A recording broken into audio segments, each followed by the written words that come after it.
श्रीगुरुचरणं श्रीमन्नारायणीयं दशक 43 तृणावर्तवदः वृत्तं वसन्ततिलकम्।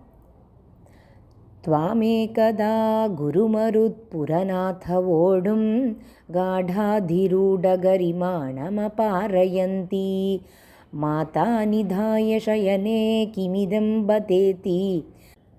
ध्यायन्त्यचेष्टतगृहेषु निविष्टशङ्का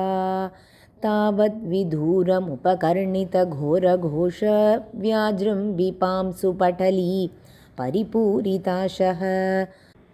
वात्यावपुः स किल दैत्यवरस्तृणावर्ताख्यो जहार जनमानसहारिणं त्वाम्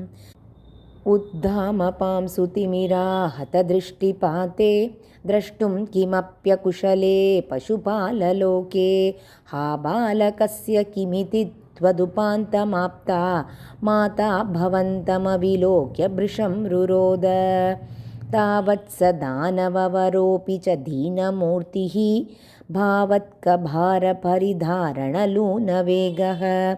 सङ्कोचमाप तदनुक्षतपांसु घोषे यतायतभवज्जननी निनाद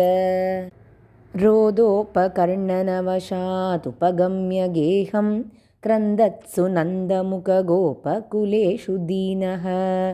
त्वां दानवस्त्वखिल मुक्तिकरं मुमुक्षुः त्वय्यप्रमुञ्चति पपात वियत्प्रदेशात् रोदाकुलास्तदनु गोपगणा बहिष्ट पाषाणपृष्ठभुवि देहमतिस्थविष्ठम् प्रैक्ष्यन्त हन्त निपतन्त ममुष्य वक्ष यक्षीणमेव च भवन्तमलं हसन्तम् ग्रावप्रपातपरिपिष्टगरिष्ठदेह भ्रष्टासु दुष्टधनुजो परिदृष्टहासम् आज्ञानमम्बुजकरेण भवन्तमेत्य गोपातदुर्गिरिवरादिवनीलरत्नम् एकैकमाशु परिगृह्य निकामनन्दन्नन्दादिगोपपरिरब्धविचुम्बिताङ्गम् आदातु कामपरिशङ्कितगोपनारी हस्ताम्बुजप्रपतितं प्रणुमो भवन्तं भूयोऽपि किन्नु कृणुमः प्रणतार्तिहारी गोविन्द एव परिपालयतात्सुतं नः इत्यादिमातरपितृप्रमुखैस्तदानीं सम्प्रार्थितस्वदवनाय विभो त्वमेव वातात्मकं धनुजमेव मयि प्रधून्वन् वातोद्भवान् मम गदान् किमु नोऽधुनोषि किं वा करोमि पुनरप्यनिलालयेश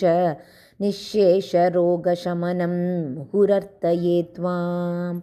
सर्वत्र गोविन्दनामसङ्कीर्तनं गोविन्दा गोविन्दा।